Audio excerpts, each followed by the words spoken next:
오늘 선한 싸움에 승리하라 이란 제목으로 은혜의 말씀을 나누고자 합니다.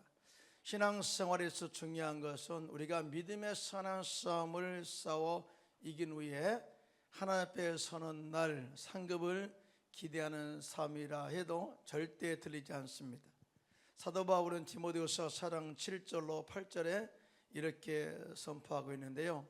시작. 나는 선한 싸움을 싸우고 나의 달려갈 길을 마치고 믿음을 지켰으니 이제 오는 나를 위하여 의의 면류관이 예비되었으므로 주 곧 의로우신 재판장이 그날에 내게 주실 것이며 내게만 아니라 주의 나타나심을 사모하는 모든 자에게도니라 이렇게 말씀하셨습니다.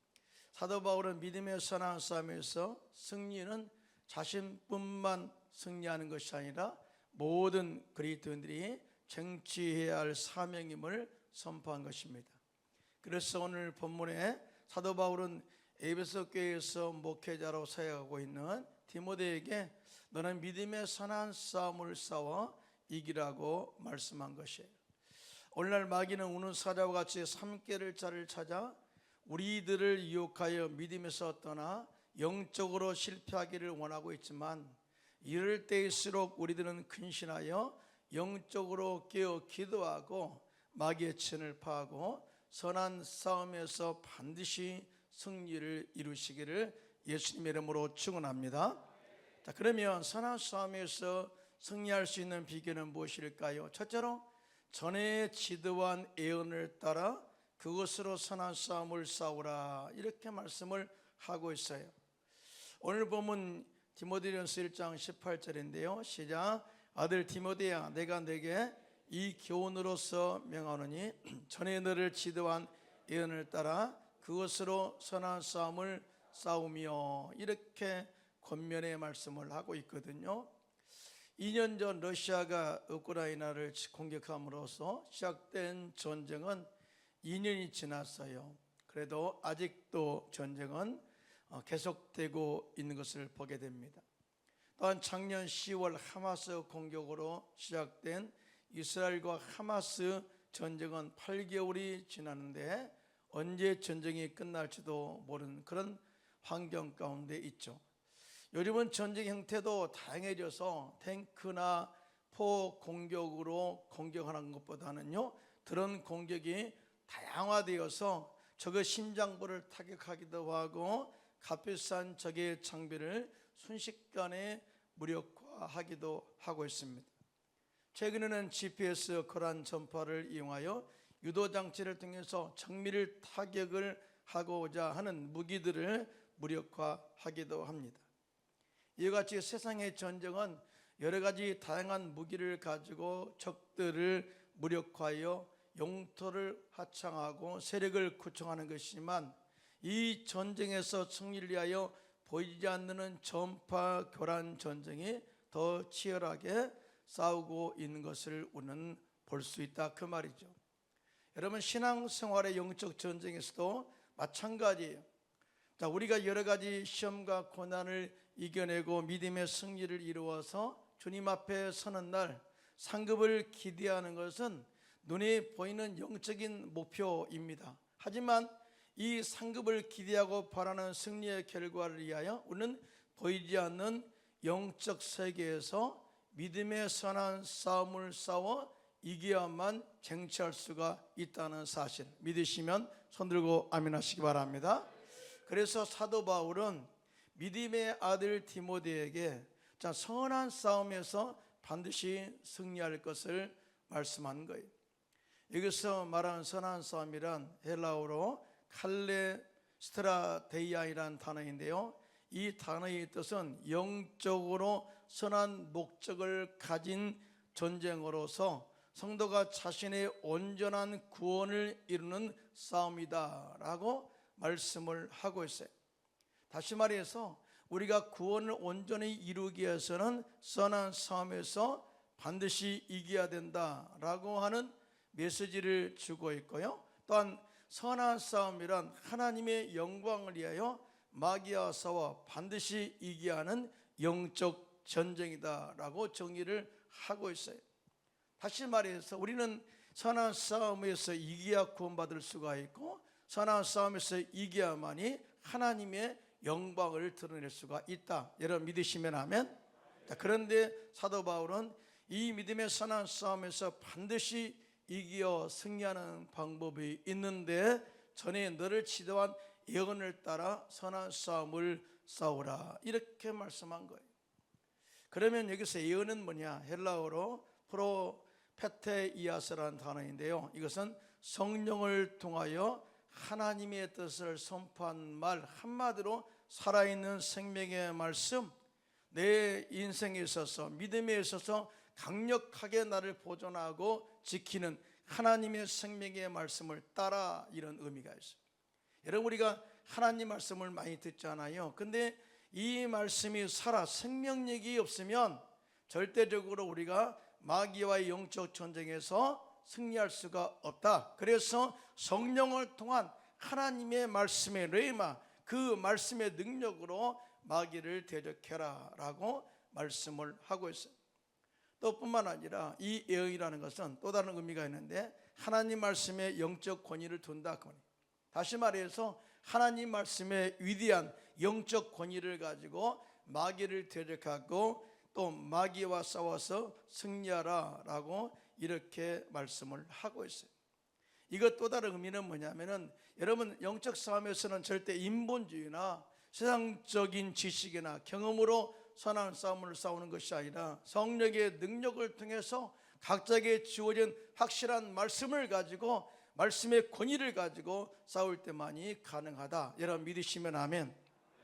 우리는 말씀을 너무나 가볍게 읽을 때가 많이 있잖아요.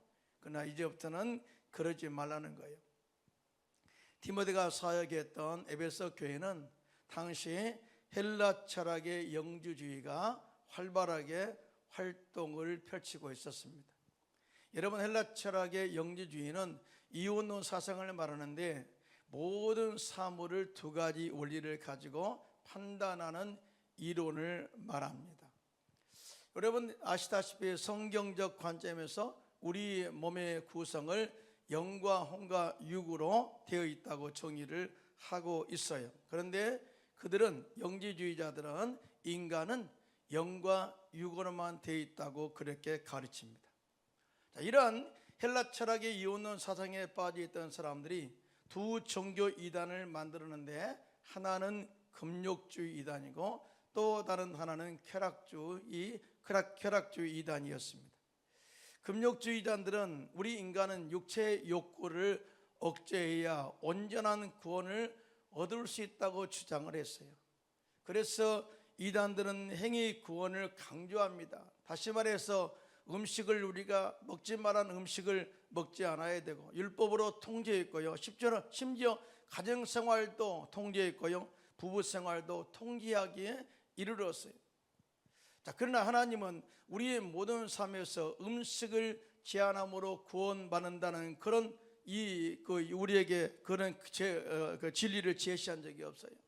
뿐만 아니라 우리의 육체적인 가정생활에 통제한다고 해서 구원을 이룬다, 그렇게 말하지 않습니다.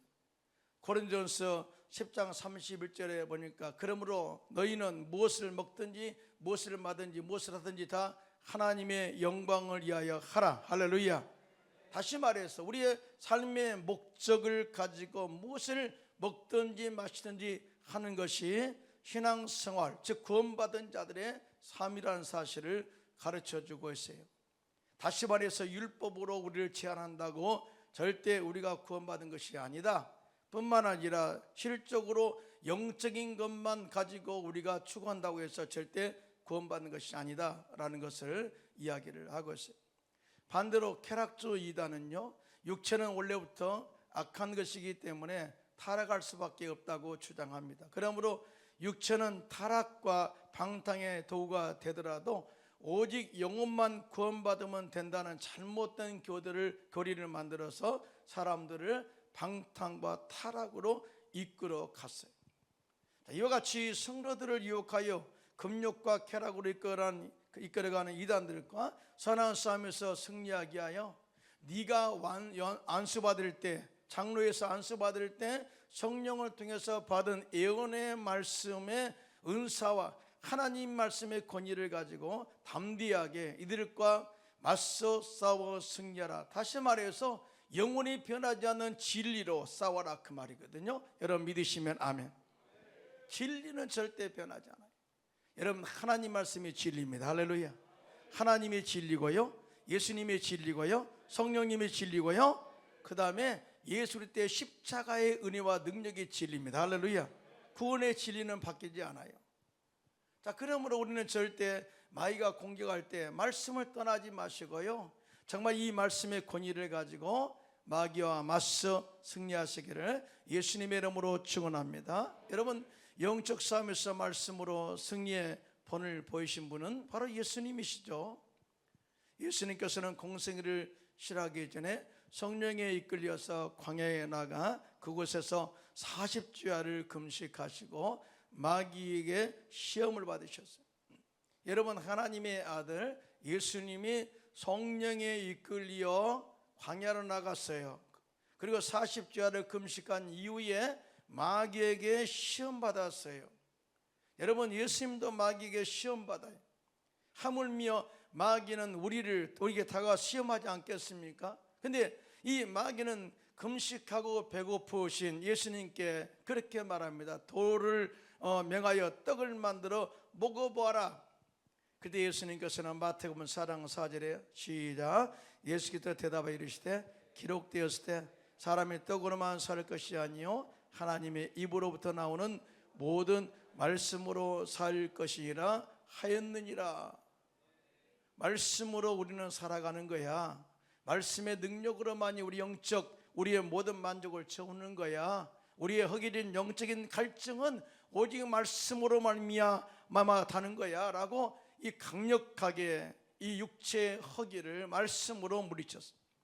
그 다음 마귀는 예수님을 성전 꼭대기로 데려가서 그곳에서 뛰어내리면 천사들이 받아줄 것이다 라고 이렇게 유혹했습니다. 그때 마태복음 4장 7절에 시작, 예수께서 이르시되 또 기록되었을 때 주 너희 하나님을 시험하지 말라 하였느니라고 말씀으로 마귀를 데리게 했어요.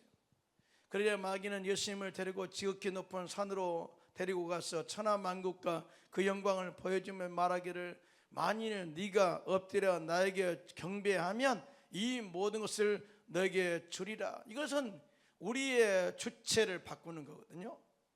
이제 지금까지 우리의 모든 주가 하나님이었는데 그걸 버리고 마귀를 경배하면, 우리의 모든 삶을 마귀에게 주체를 두면 바로 이 모든 영광, 모든 영광을 너에게 주겠다, 부와 명예를 주겠다, 그 말이거든요. 그때 마태복음 4장 10절로 11절에 시작, 이에 예수께서 말씀하시되 사탄아 물러가라, 기록되었을 때 주 너희 하나님께 경배하고 다만 그를 섬기라 하였느니라. 이에 마귀는 예수를 떠나고 천사들이 나와서 수종드니라. 할렐루야. 우리는 예수님께서 이렇게 마귀에게 시험 받았을 때에 말씀으로 물리치셨어요. 이걸 우리가 진짜 우리 영적인 모델로 삼아야 될 줄로 믿습니다. 뿐만 아니라 최종적으로 예수님께서는 십자가에서 우리의 모든 죄와 허물을 다 사하시고, 뿐만 아니라 저주에서 성령하시고 우리를 아브라함 축복 가운데 살게 하실 뿐만 아니라 마귀의 정사와 건설을 무력화하고 조롱거로 삼으시고 십자가로 영원한 승리를 이루어서 믿는 자 그 능력으로 살게 하신 줄로 믿습니다. 엄청난 영적 승리죠. 그리고 요한복음 16장 33절에 이렇게 말씀하셨어요. 시작, 이것을 너에게 이르는 것은 너희로 내 안에서 평안을 누리게 하려 함이라. 세상에서 너희가 환난을 당하라, 담대하라, 내가 세상을 이기었노라. 할렐루야. 다시 말해서 예수님께서 마귀를 멸하셔서 승리하신 것처럼 우리 역시 예수 이름으로 진리 가운데 서 있으면, 말씀 가운데 서 있으면, 십자가의 승리 가운데 서 있으면 마귀를 영원히 이길 수 있는 승리임을 선포했는데요. 믿으시면 손들고 아멘 하시기 바랍니다. 요즘 마귀는 잘못된 교리를 가지고 이단을 통해서 교회의 거룩함을 파괴하고요, 많은 그리스도인들을 유혹하고 또 많은 그리스도인들이 믿음에서 떠나도록 유혹하고 있어요. 요즘은 이단들은 더 강해졌어요. 그래서 이제는 자기들의 정체를 노출하고 정치적 세력뿐만 아니라 이 모든 것들을 다 동원해서 지금 접근하기도 합니다. 놀랍게도 믿음이 약한 자들이 말씀에 제대로 서 있지 않으면 세상의 교회에 대해서 또한 부정적으로 외치면요, 실적으로 요즘 많은 사람들이 넘어가요. 요즘 팬덤 시대라고 하죠. 팬덤 시대는요, 어떤 단체를 이용해서 그 사람이 죄를 지었다 할지라도 그것을 옹호하고 보호하는 그런 하나의 그 시대를 말해요. 죄를 지어도 이 그룹이 한 이 10,000명만 있으면 그 10,000명이 흔들리면은 절대 죄도 무마되는 시대가 되어 버렸고요. 또 실제로 잘못 부정적인 그런 일을 저질러도 또 이 팬덤들이 일어나 가지고 그걸 옹호하면은 또 잘못이 아닌 것처럼 포장하는 그런 마귀의 속임수 속에 진리를 회파하는 그런 시대에 살아가고 있어요. 사실은 믿음이 부족한 사람들은 그런가 보다 하고 흔들리기도 하거든요. 당시 디모데가 사역했던 에베소 교회도 이러한 세상의 요구와 판단에 흔들리는 사람이 있었습니다. 자, 이들은 이 바른 말씀의 교훈을 받지 아니했어요. 또 뿐만 아니라 자기 귀에 달콤하게 들려주는 말을 하는 사람들을 스승으로 두고 따랐어요. 그래서 그들은 그 길을 진리에서 돌이켜 허탄한 이야기, 잘못된 길을 따라갔습니다. 이때 사도 바울은 디모데후서 4장 5절에 이렇게 말씀하죠. 그러나 시작, 그러나 너는 모든 일에 순종하여 고난을 받으며 전도자의 일을 하며 내 직무를 다하라. 즉 진리에 올바로 서서 우리에게 맡기는 사명을 완수해서 믿음의 승리를 이루어가라, 이 말씀을 하고 있거든요. 세상에 아무리 팬덤 시대를 주장하고 그렇게 우리의 믿음을 흔들어 놓는다 할지라도 절대 우리는 동의되지 말고요, 성령과 말씀으로 충만해서 여러 가지 유혹의 그런 마귀의 사탄의 유혹들을 다 이겨내고 강하게 예수 이름으로 사탄과 맞서 선한 싸움에서 승리하시기를 예수님의 이름으로 축원합니다. 두 번째, 믿음의 선한 싸움에 승리한 비결은 믿음과 착한 양심을 가지고 선한 싸움을 싸워 승리하라, 그렇게 말씀을 하고 있어요. 오늘 디모데전서 1장 19절 입절인데요, 시작, 믿음과 착한 양심을 가져라. 어떤 이들은 이 양심을 버렸고 그 믿음의 관하에는 파산하였느니라. 그 가운데 후메네오와 알렉산더가 있으니 내가 사단에게 내어준 것은 그들로 훈계를 받아 신성을 모독하지 못하게 하려 함이라 라고 그렇게 말씀을 하고 있어요. 사도 바울은 선한 싸움에서 승리하는 두 번째 비결은 믿음과 착한 영심을 가지고 싸우는 것이다 라고 하는 이 부분을 강조하고 있어요. 자, 믿음과 착한 양심을 가지고 싸우는 영적 싸움은 내 안에서 일어나는 내적인 선한 싸움을 말하는 것입니다.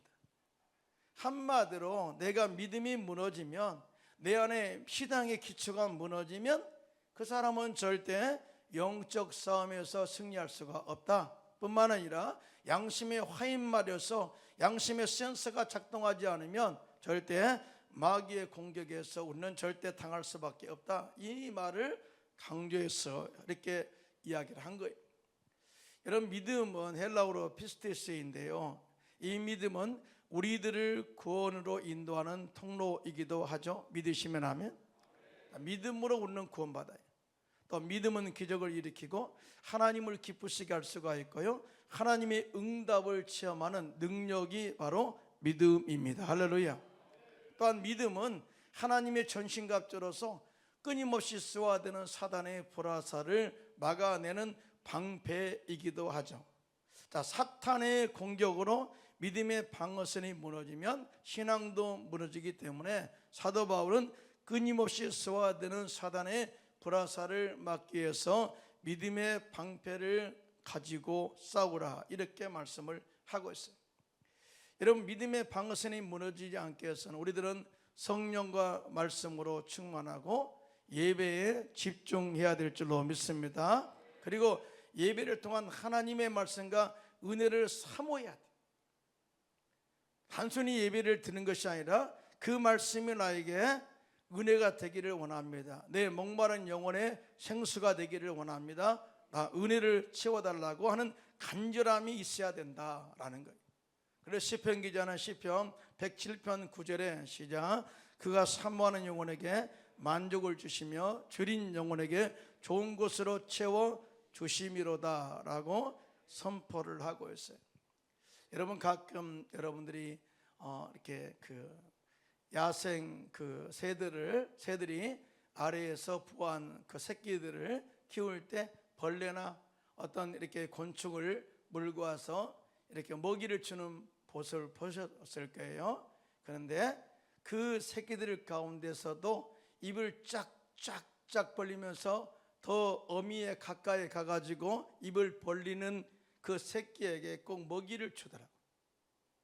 먹이를 주. 참 이건 이 성경적 관점에서 똑같은 원리라고 생각해요. 우리가 영혼의 갈급함으로 주님 나에게 이 목마른 영혼을 채워달라고, 배고픈 이 영적인 허기진 영혼을 채워달라고 입을 쫙쫙 벌리면서 아멘 아멘 하고 받아 먹으면 그 영적인 능력의 말씀에서 나오게 된 줄로 믿습니다. 자, 또한 착한 양심을 해가지고 선한 싸우라 이렇게 말씀한, 이 양심은 인간과의 관계에서 중요한 덕목이에요. 이 양심이 무너지면 죄를 지어도 양심의 가책을 느끼지 못하기 때문에 영적 세계에서 사탄의 공격이 있을 때 막을 길이 없어요. 그래서 다윗은 시편 26편 2절에 시작, 아이가 나를 살피시고 시험하사 내 뜻과 내 양심을 단련하소서라고 기도했어요. 다윗도 정말 왕으로서 나름대로 자기의 권위를 가지고 살다 보면 교만할 수가 있거든요. 그러면 남을 죽이고도 양심의 가책을 느끼지 못했고요, 때에 따라서는 이 간음을 했어도 양심의 가책을 못 느낀다면 되겠어요?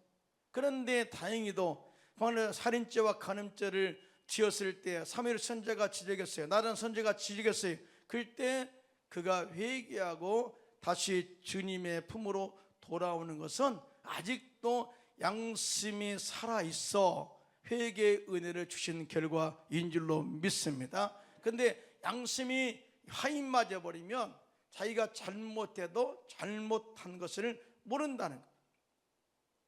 오늘 본문에 양심을 버림으로 말미암아 믿음이 파손되어 영적으로 무너진 두 사람을 소개하고 있는데, 이 후메네오와 알렉산더다 그래요.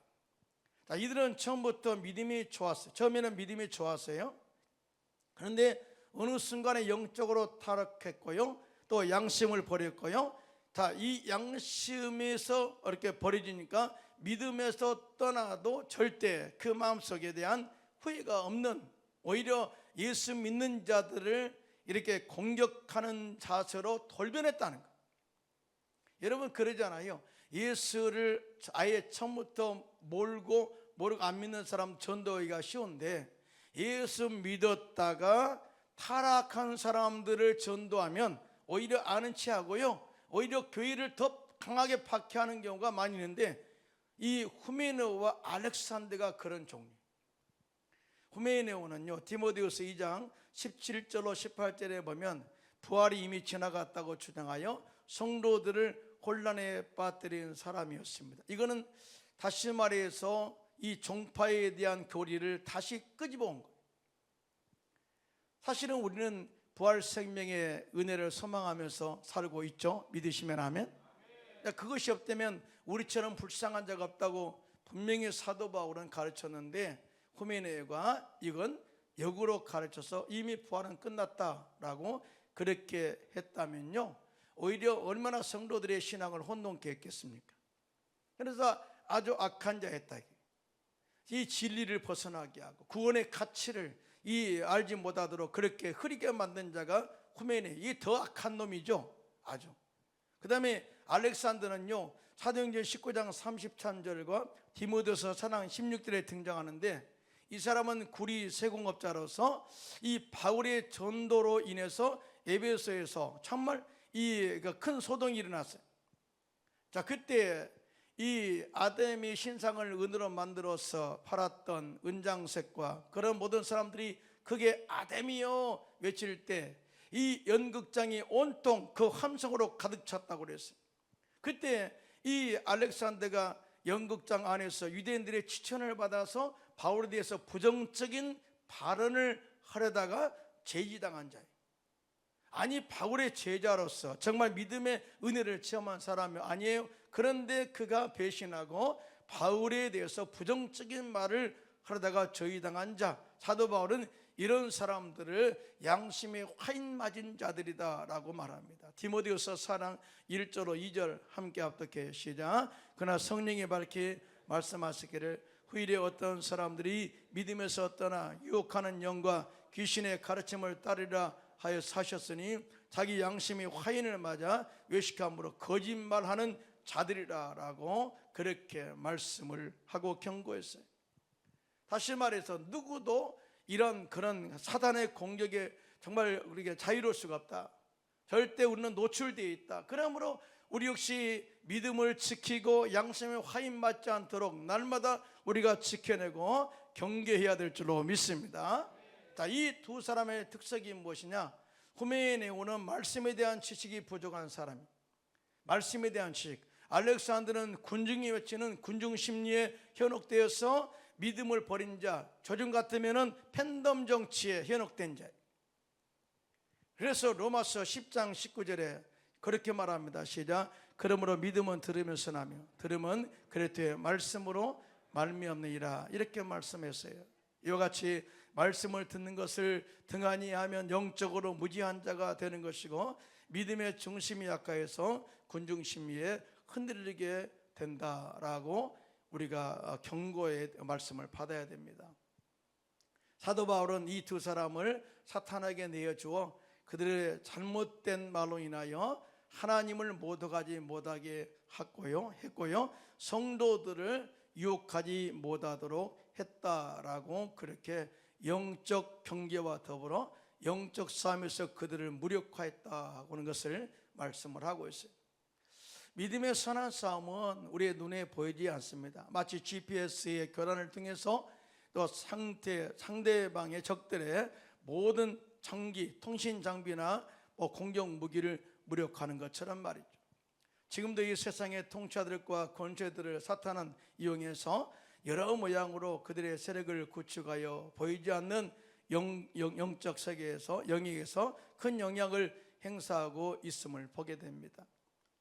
자, 어제도 기후 축제를 했죠. 서울 울주로 지방에서. 자, 지금 전 세계는 정치적 목적을 이루기 위해서 포괄적 차별금지법을 통과시켜서 성경적 관점에서 잘못된 성윤리관을 말하지 못하도록 법으로 규정을 하고 있어요. 결국은 뭡니까? 이 마귀가 추구하는 가정의 질서와 윤리를 파기하는 일을 주도하고 있습니다. 정치적 목적으로 그게 되어가고 있어요. 정치적 표 하나 더 얻겠다고 말이죠. 이렇게 세대를 주물러 가고 있어요.